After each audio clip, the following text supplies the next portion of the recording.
మనసు మనస్సాక్షి ఇవి రెండూ మనలోనే ఉంటాయి.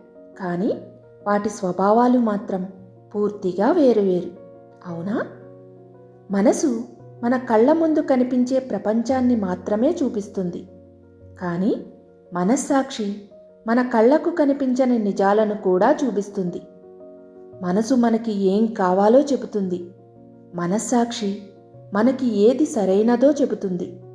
మనసు భావోద్వేగాలతో మనల్ని బలహీనపరిస్తే మనస్సాక్షి నిజం వైపు, నిజాయితీ వైపు మనల్ని బలంగా నిలబడేలా చేస్తుంది.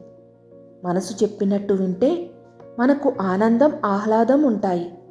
కానీ మనస్సాక్షి చెప్పేది వింటే ఎలాంటి పరిస్థితుల్లో అయినా సరే మన జీవితంలో ధైర్యంగా ముందుకు వెళ్ళడానికి సరైన మార్గం దొరుకుతుంది. అవునా? అందుకే మన జీవితంలో మనసు, మనస్సాక్షి రెండూ అవసరమే.